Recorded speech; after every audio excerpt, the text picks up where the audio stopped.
Well, we've got another skill point, and now it's time for me to really choose between becoming an absolute expert in cerebral and charisma-based abilities, or stats, or traits, or whatever, or becoming less shit at physical ones, but that means I just become a boring all-rounder, but it might mean I miss out on less things. Like, I really want shivers. You know what, I might pick up shivers.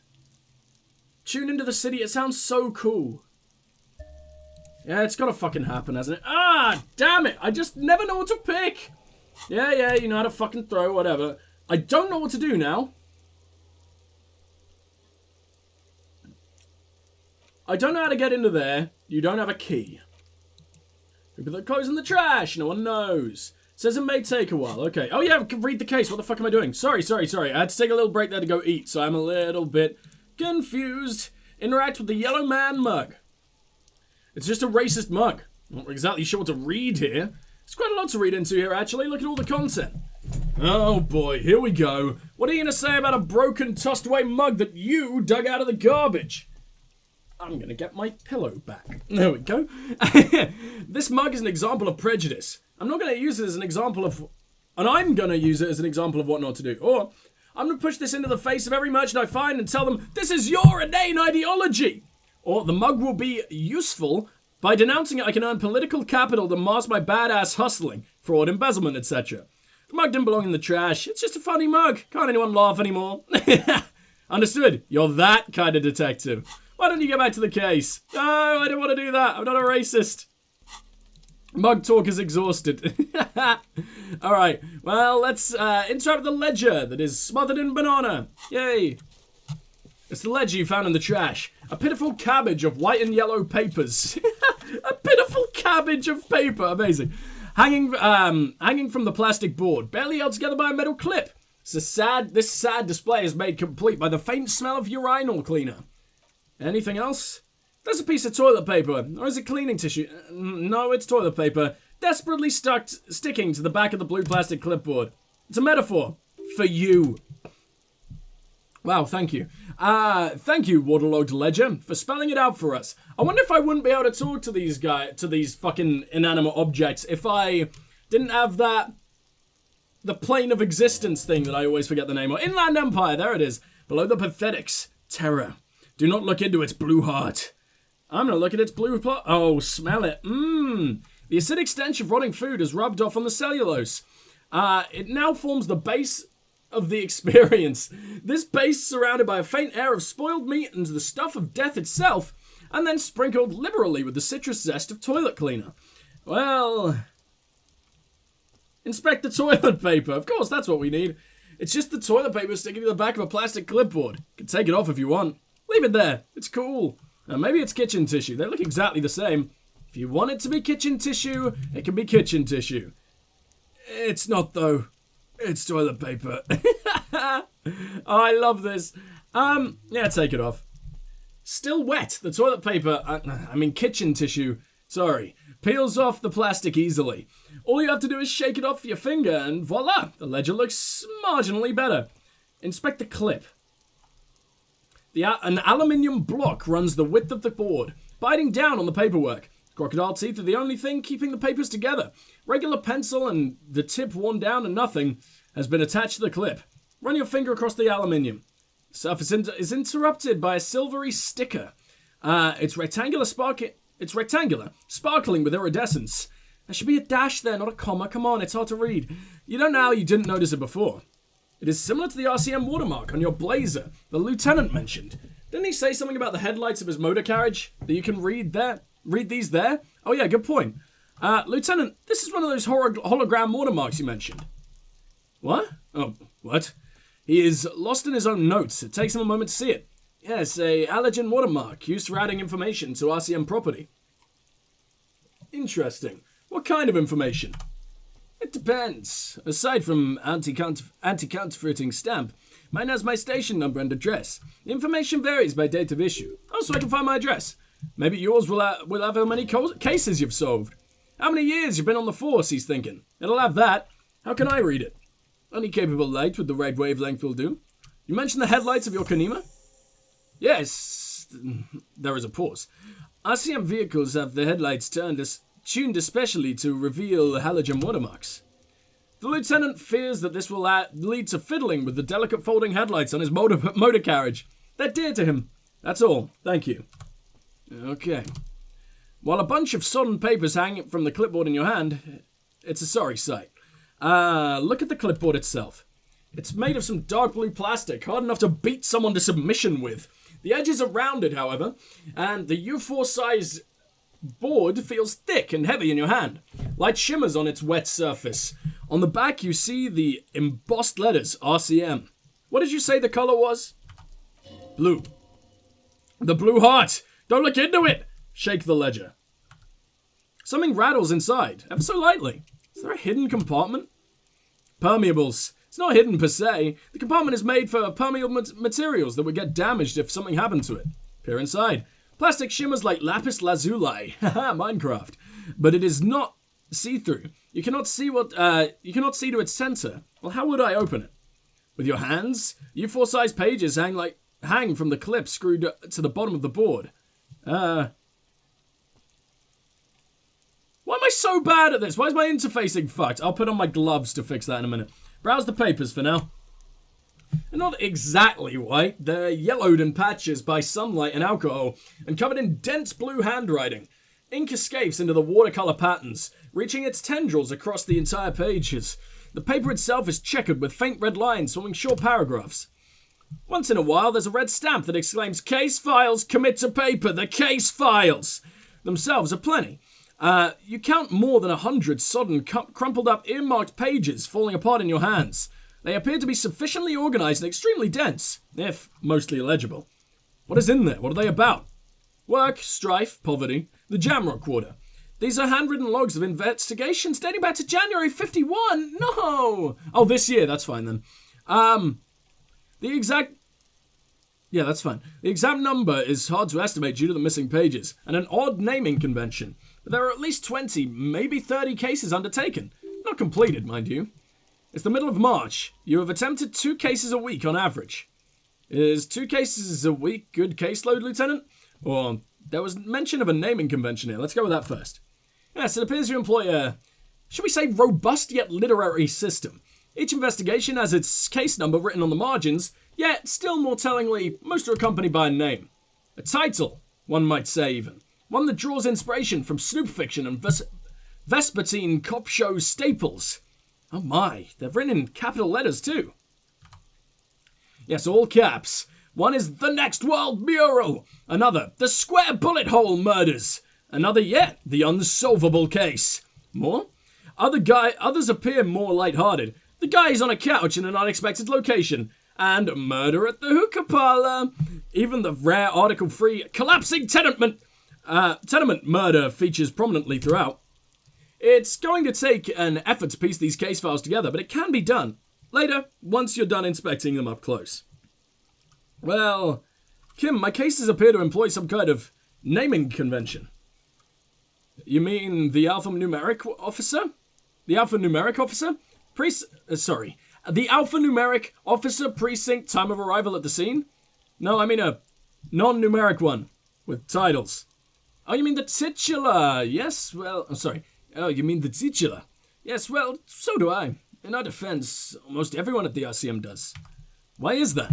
It's a holdover from the early days of RCM. Right after the revolution, when the organization had no idea how to do things. It persists in an unofficial capacity. Officers use the titles to refer to their work among themselves. I seem to have one case named the Square Bullet Hole Murders. Again, in your defense, I seem to have named one. He peeks into his notes. The man with the hole in his head. That was a real person. His death was real. Still, I named it that to amuse myself. I pray his loved ones never find out. What happened to him? Rail spike through the head. He died. It was a workplace accident. Is 2 cases a week a good caseload, Lieutenant? Huh? He raises his nose from his notes. 2 complex cases to undertake is a lot, yes. You really have to push yourself. I would not suggest it, lest you start making mistakes. 2 cases a week appears to have been my load, Lieutenant. I'm not sure I completed them, though. 2? He raises both eyebrows. That's a lot. I didn't mean to say you're making mistakes, by the way. That was presumptuous of me. I'm sure I made plenty of mistakes. That's okay. He nods, then turns back to his own case files. We all make mistakes. God knows I've made my share. He tries not to think of them.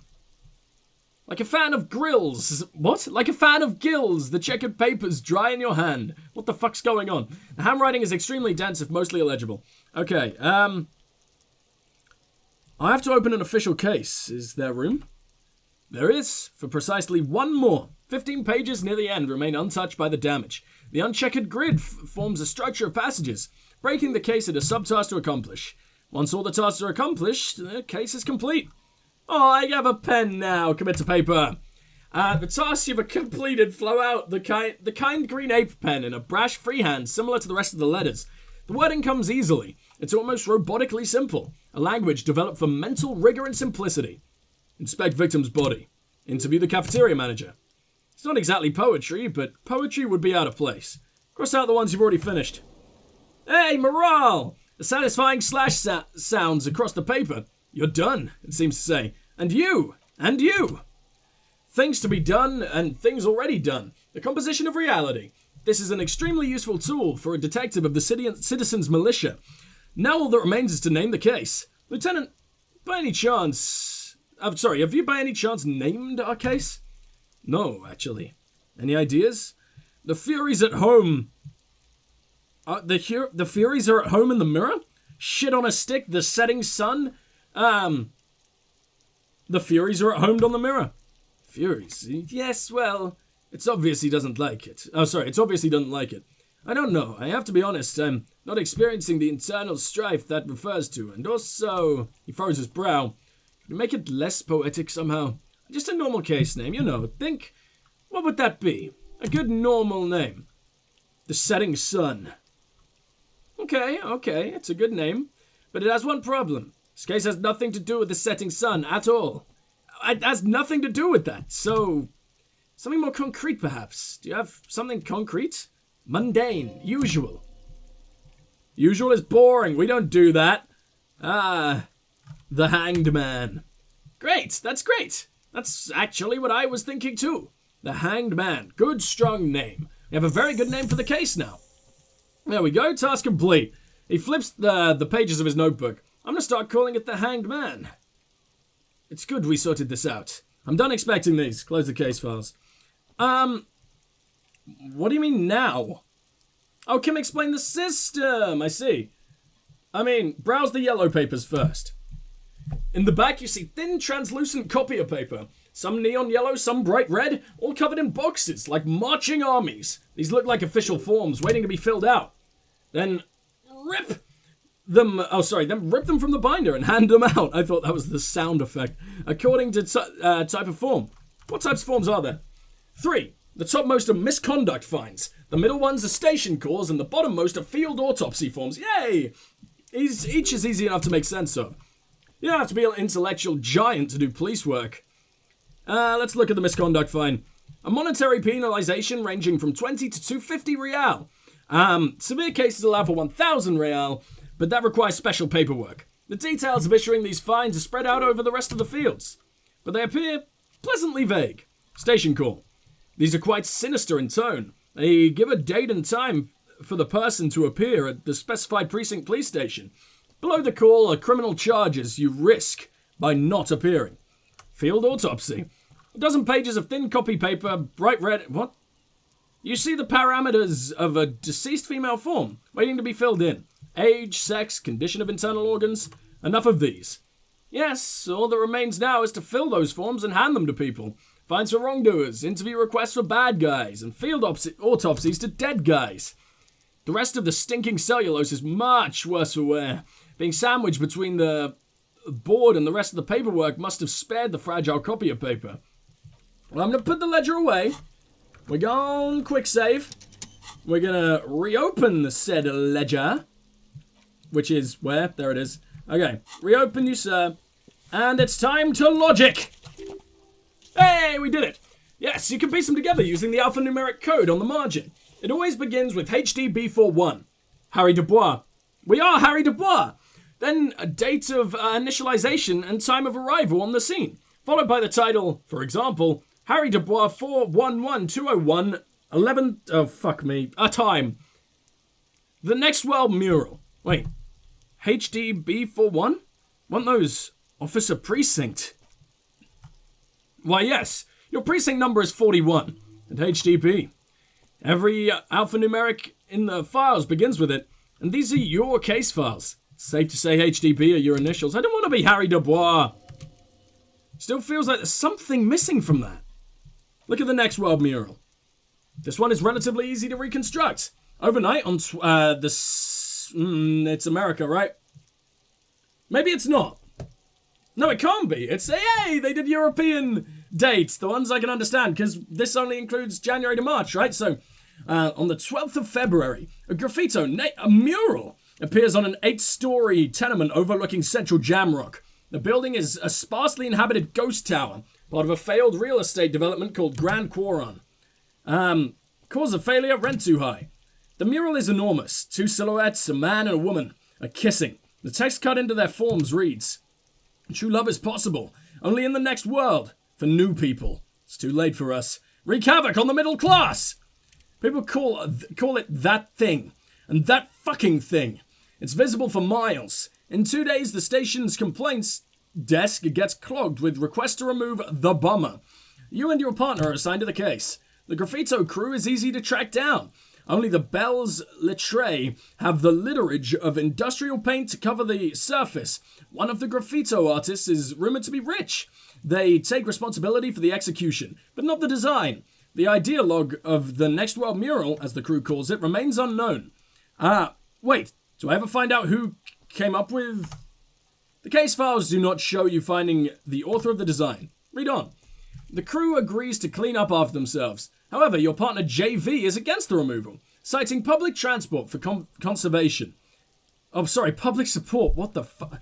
I suck at the reading sometimes. This leads to a debate in the Precinct 41, which then spreads to the streets of Jamrock, ending in a rare plebiscite, organized by you and the rest of Row 3.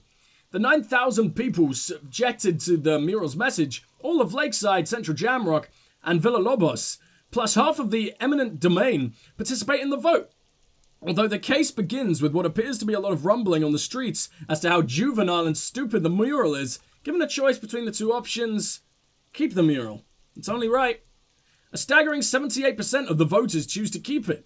Turns out the opposition were a loud minority, and that love truly is possible in the next world. For new people. And it is too late for us. All that remains is to wreak havoc on the middle class. The middle class, and not to be blamed, it's human nature. I like it, but can't we wreak havoc on other nations instead? I must have voted, and even possibly even lobbied to remove the thing, because I don't believe in that rubbish one bit. All remains is to wreak havoc on the middle class. In any case, it appears to have been a rare case of civil activity in the quarter. An agreement as well. What do you want to tackle next? The unsolvable case. By the way, if you want to skip this, feel free. It seems like it's going to be a lot of reading. A.k.a. Leslie and Burke, a.k.a. the public indecency drunk. And the property damage drunk is a cursed case. It's been passed from unsuspecting officer to unsuspecting officer for 10 years. On January 29th, the unsolvable case made its way to you. Why you accepted it is unclear. Every officer and indeed most civilians in Jamrock know it's unsolvable. Leslie will always take his pants off when he's drunk. Burke will always trash everything. It's just what they do. It is their nature, and you cannot change the nature of a man. And you can't lock them away, because public indecency and small-scale property damage are not punishable by incarceration. Is that true? Damn, gotta get naked more. The only way for Leslie to stop flashing his genitals to bypasses, and for Burke to stop dismantling signage and rearview mirrors, would be for them to stop drinking alcohol. Which in their 40s or 50s, it's hard to tell because of their distorted features, is a medical improbability on par with you ceasing to produce the expression, hey, callback. Can we just keep him off the streets? You would think that, but you're wrong. Where's the fun in exposing your genitals or breaking stuff in your own phone? No, home. No, Leslie and Burke are on the corner of Main Street and Perdition, because that's where all the action is. Can you keep yourself off the streets? True. threatening, fines, dragging them into the station, locking them up in the hellholes they live in, locking them up in the station, hypnotherapy, even trying to get a local gang of Zemliakis. What? To take them out. Zemliakis gave them ethanol so Burke and Leslie would expose and rampage even harder. You tried it all, and still the complaints wouldn't stop, as they hadn't stopped for 10 years. It's plain to see from the files that you, Satellite Officer JV, and Special Consultant TH had more important cases to attend to. You uncover cross-reference to several ongoing investigations, each brought to a standstill every time you drive down Main Street, because there they are, on the corner of Perdition. And what is it Leslie's doing? Leslie is doing the flashing. I thought he was the first one, I just had to make sure. He's doing the public indecency. Good, you're learning. If the files are to be trusted, that's all there is to it. And Burke is breaking things. And the fact that they're both drunk, but then again, so are you, the case becomes considerably less comic one day, when Burke takes a swing at your ledger. He must have it confused with the property he likes to damage, but joke's on him. You're drunk out of your mind on potent Pilsner. You slam the hardened plastic board into his face, then you proceed to beat him unconscious with it. In the process, the ledger sustains damage. Compartment within, reserved for permeable documents, is jammed shut. You stop your assault on the now unconscious Burke to open it, but are unable to do so. The officer began to cry, reports Leslie, who at this point is tending to Burke. He came at us, and at us. What? Sure. I think he was going to kill Burko. While trying to kill Burko, you slowly come around. The permeables compartment is open. You smashed it open on the poor Burko's kneecaps. Good news is, Burke can't walk anymore. Can't get out of his apartment. An invalid. With Burke to tend to, Leslie cuts back on the indecent exposure. Maybe he flashes his genitals to Burke, who knows, but both drunks are off the street. The complaints stop and the unsolvable case is solved. I'm the best. Which is also why the officer responsible narrowly escapes a disciplinary hearing. The end. Do you want to read another one? Hell yeah. The Square Bullet Hole Murders. It would be very interesting to read about these, wouldn't it? Oh my god, time is going so fast doing this. There seems to be a square-shaped entry wound in the victim's forehead. She's been sitting there for weeks on a rocking chair with a square hole in her skull, staring at the wall, a mouth agape. But that's all you got. From the half hour you spent piecing it together, all you know is the entry wound was square-shaped and you never found the bullet. And then another body showed up, also with a square hole in its forehead. A sequence killer, serial killer, I guess. Who knows? Those pages are missing.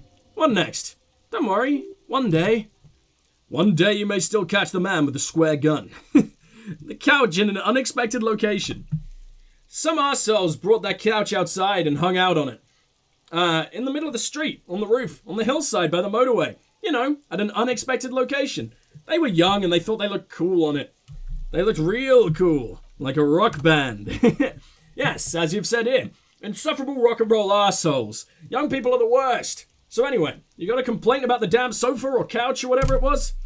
They were leaving it out all in these unexpected and whimsical locations they took it to, where they also took photos of themselves on it, and smoked cigarettes and drank coffee because they felt it's intellectual. Cigarette butts, coffee cups, and stupid couch. You had to clean it all up, and you did, so congratulations to you. Case solved. Ever catch the guys? Nah, you didn't have time for that. These notes show that you have what is called a real goddamn job. You don't have time to be chasing down the couch arseholes. You have a real job to do. What's next? Murder at the hookah parlor. God, I've been here for like 3 hours doing this. Murder! Tam tam tam! What? Murder! Tam tam tam! I get... Tam tam tam! What's that meant to be? At the hookah parlor was a case originally assigned to an officer called Joseph Mills, who is now dead, of circumstances completely unconnected to the murder at the hookah parlor. Wait, how? Beaten to death by a throng of Villalobos gang members when him and his partner, JM, only initials mentioned. Didn't we just learn? Joseph Mills? I swear. What?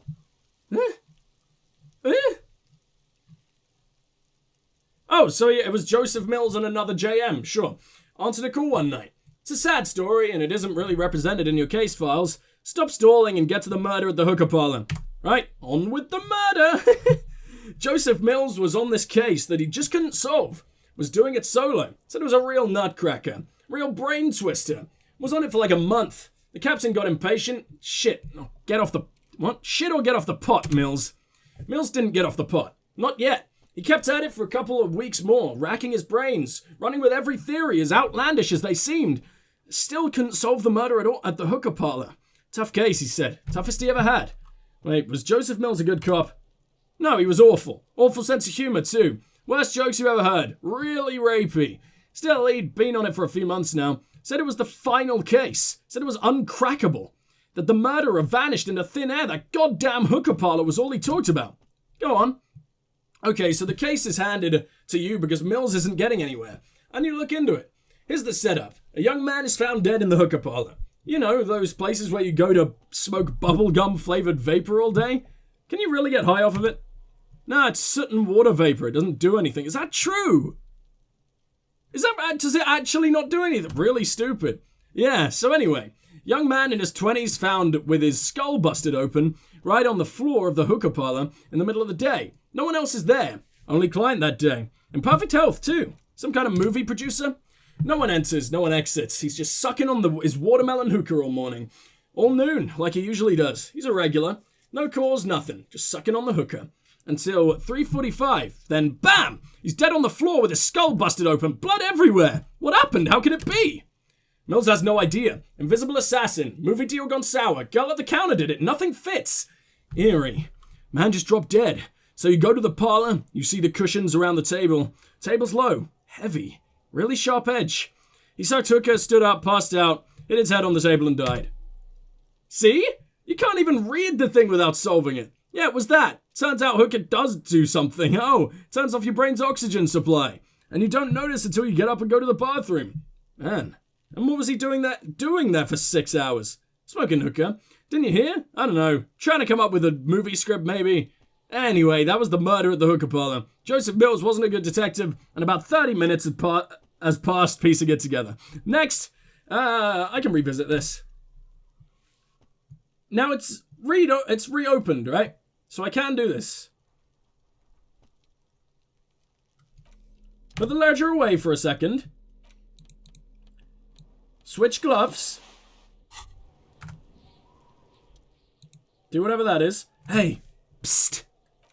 Look around. Psst. Hey, you. Who, me? Yes, you. Word on the street is you're ready to start building communism again. Again? Yes, you're ready to start building communism again. You built it before. They've built it before. Hasn't really worked out yet, but neither has love. Should we just stop building love too? Love has worked out really well for me. I'm a love winner. Good. We need tender men like you building gargantuan communism. Word on the street is it's going to be 10,000 times larger than any communism previously attempted by human beings. Is that right? Well, how come there's a word on the street?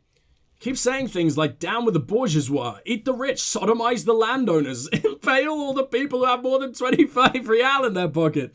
Literally murder all human beings regardless of their political beliefs, that kind of stuff. Alright, that sounds like me. Yeah. I've said some mildly left-wing things, but none of those. Oh yes, the mask of ambivalence. Don't deny it. You're about to rip it off and reveal the monstrous seven-eyed lamb of global communism that will devour and masticate mankind. Everyone could see that. So tell me, do you have any questions before we fire up the big communism builder, or do we get right down to it? Wait, first, what's this even about? Failure. It's about failure. I don't do failure. Of course you do. You are failure. You are communism. Absolutely vanquished, beaten, curb stomped, shat on, while everyone else is out partying, having a callous laugh. You will reverse the fortune of the workers of the world. You alone, against every living thing, against every human alive, 800 trillion real in the hands of an impossibly well-organized ruling class, towering city blocks of bankmen who have the ears of prime ministers, million-headed armies of nations and the love of your own mother. You, against the atom, the charm and the spin. Fuck me, I just smashed something on the wall. Give me a second. What the hell have I done? There we go. Beautiful. Where the whole world failed. Matter failed to bend to human will. Human will failed to get out of bed and tie its laces. You alone, single-handedly, will rebuild the dreams of the working class. You are the last communist. I'll get to work, comrade. I'm not entirely sure it's such a good idea.